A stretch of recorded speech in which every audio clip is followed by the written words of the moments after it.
Mid Makeup Ella is back because today we're doing another first impression test, but this time we're using the r.e.m. Sweetener Foundation. I matched myself online on foundation.com. If you don't know that site, it's very easy. You just put in reference shades that already work for you, and then the website can tell you what foundation from other brands can match. I actually do have quite a problem with the r.e.m. shade range. I think it is pressured inclusive. I don't know if that even makes sense what I try to say, but it is so much that they offer that it is too much. Like, usually in all of my foundations, I'm somewhere between the lightest shade or maybe the second lightest shade. This time I am 9NG. That is at least what foundation told me. I would have totally gone with a fair 2, fair 1 or whatever. But this apparently is white, so I don't know. I feel like they try to put so many undertones in their foundation shades that it's just too much. So hopefully this will match. I have seen, ooh, it looks cool. Don't get me wrong, this design is super stunning. I love that sleek packaging, but I have seen copper reviews now. So I don't know if I'm biased because I feel like those reviews kind of balanced themselves out, because one half was like, oh my god, this is so much better than I expected. I love this foundation. And they actually are so surprised that they say, yes, this performs like one of my most favorite ones.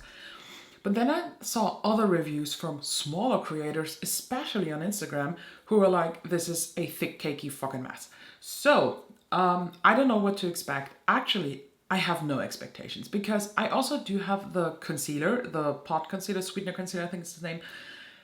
And I bought this to hate it. You know, remember I did a video where I said products I bought with the intention to actually hate them, but I fell in love with it, but not as an under eye concealer because it's way too thick and dry for that, but I love it as spot concealer. So, no expectations. I only expect that this foundation is matching because actually it could, and when foundation usually tells me that this specific shade is matching, I enter most of the time like 5 or 6 different reference shades, then they're right. So that's my only expectation that I have.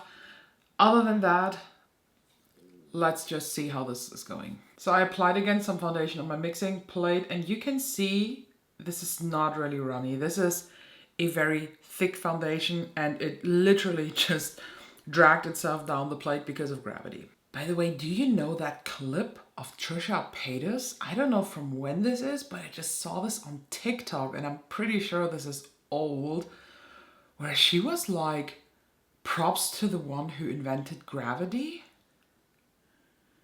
Like, she convinced her partner that she was talking to, I think it was a podcast or something, that somebody invented gravity in like the medieval times. I don't know if she's joking or if this is true, but whenever I see those clips of people who are asking Americans on the streets something like geography or whatever, and they just have the widest answers, I'm like, I take the next chip and leave this planet. Now that I pumped this out, I'm actually not sure if that is matching. I mean, this is so yellow.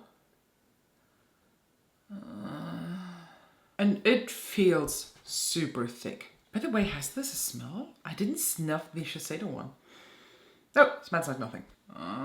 Okay, let's just do it. I'm using the Beauty Bay, what's it called? The BB103 brush. I don't know if this is supposed to be a foundation brush, but I actually like it as foundation brush. Oh, this is too yellow. No. Or is it? Because of the reviews from people who were like, this is super cakey, I tried to apply not so much. So I pumped out way, way, way too much on my plate.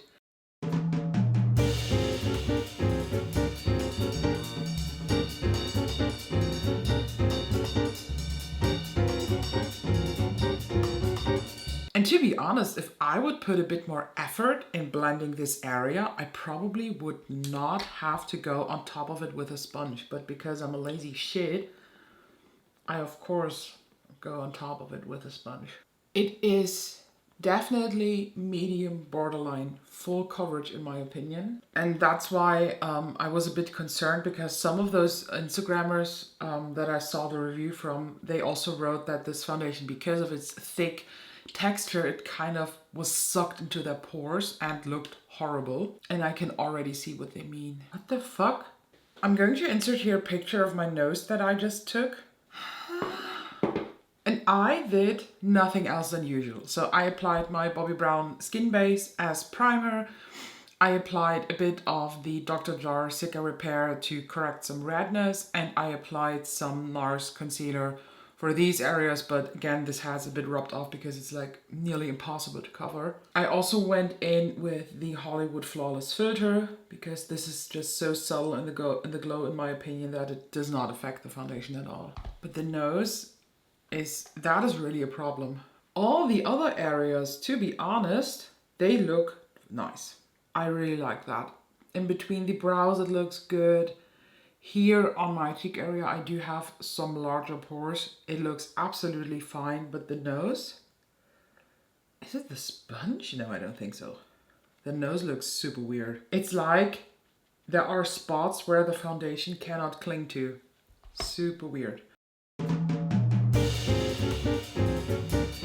So first application is a bit so-so. I will just finish the makeup, show you how everything just mushed together, and just tell you how we will go on with the day. Okay, so I have now everything finished, and I powdered my face as usual with the Milk Blur and Set powder, because I just know how this works. The nose situation has calmed a bit, so I do still see these tiny holes kind of where the foundation does not want to settle in, but it is, after I powdered, much better than before. Unfortunately, I will not be able to do check-ins, but I try to insert a photo here, maybe from the nose area or whatever, where you see just a bit up close by the end of the day, so that you can see how this foundation wore. And I will put down in the info box how long I've been wearing this foundation and how I feel about this. My first impression after application is actually a no. I don't know what it is, but it's not wowing me. It's okay, it's mediocre, but it is nothing that when I just look at my foundation pile where I would be like, oh my god, I can't wait to use this tomorrow, I would rather use the Shiseido one again. I'm curious myself how the info box is going to look like, and do you have this foundation? If so, let me please know down below what you think about this. So far, check out, besides my review in the info box, all the other links that I put there, because, you know, Instagram, TikTok, and you can buy me a slice of pizza over there. And thank you for watching. I will see you in the next one.